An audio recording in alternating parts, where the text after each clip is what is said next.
On January 24th, 2026, in Minneapolis, a 37-year-old ICU nurse named Alex Pretti was beaten and, while on his hands and knees, unarmed, in the street, was shot to death by federal Border Patrol agents. His apparent crime? Attempting to help up a woman whom those agents had thrown to the ground. His last words were to ask her, while he was beaten by officers, "Are you okay?" We know this because bystanders documented Pretti's killing from multiple angles. You can see some of them for yourself and make your own judgment, although they are horrifying. But they all show one thing, as clear as day: a gang-style beatdown and execution of a law-abiding American citizen by a mob of armed thugs with federal badges.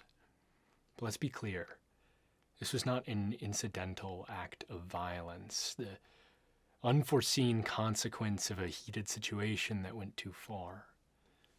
No, this was the predictable and desired outcome of an intentional strategy of violence.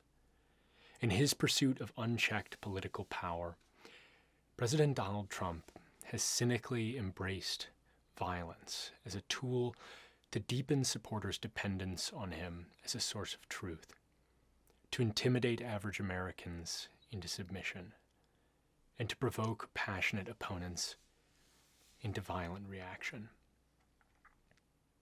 If it were incidental, an unforeseen and tragic event which Donald Trump never hoped to happen, why would he and his administration officials not simply say as much? Instead, within hours of Pretti's murder, Assistant Homeland Security Secretary Tricia McLaughlin said, "The officers attempted to disarm the suspect, but the armed suspect violently resisted," and that an agent fired defensive shots. An hour later, White House senior advisor Stephen Miller called Pretti, quote, "a would-be assassin who tried to murder federal law enforcement." About an hour later, Border Patrol Commander Greg Bovino said that Pretti had attempted to, quote, "massacre law enforcement." At about the same time, Homeland Security Secretary Kristi Noem said, quote, "Fearing for his life and for the lives of his fellow officers around him, an agent fired defensive shots at an individual who arrived at the scene to kill law enforcement."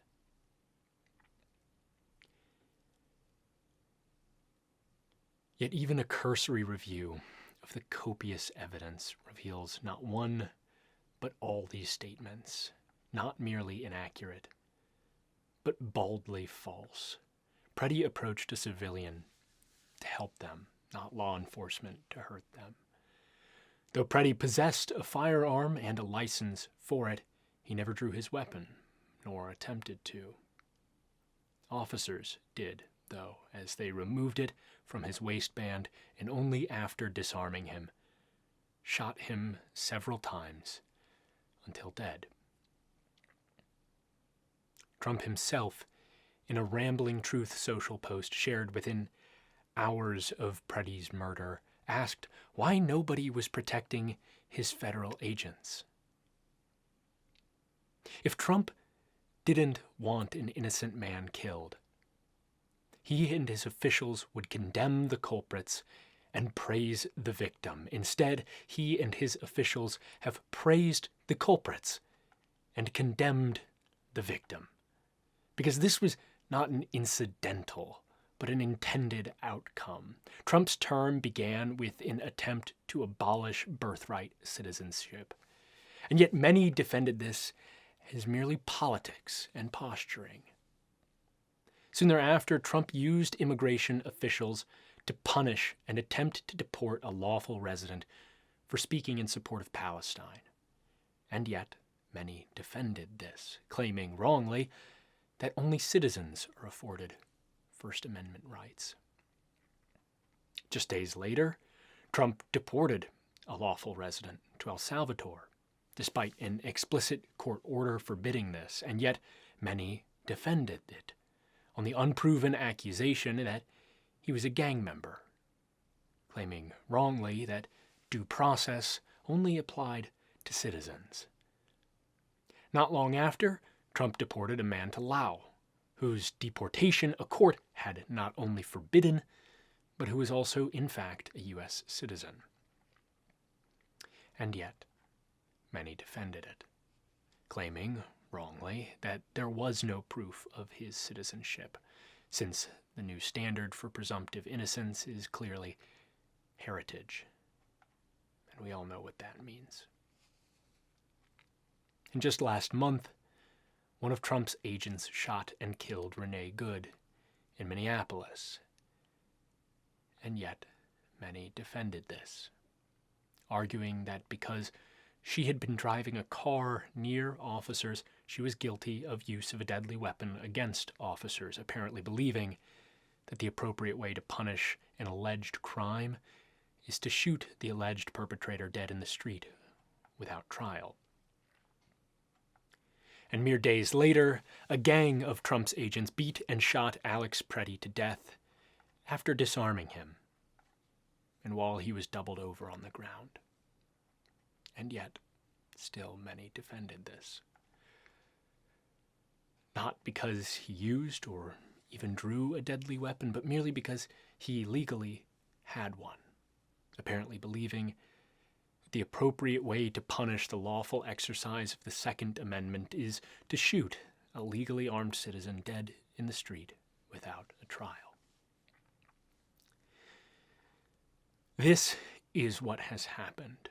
Through the cynical deployment of slowly increasing violence, Donald Trump has walked this country, gun in his hand, barrel to our heads, from arguments over constitutional interpretation to the full-throated endorsement of extrajudicial executions of law-abiding citizens. He has done this because it is a shockingly effective way to deepen his hold on power in three key ways. First, increasingly unhinged violence followed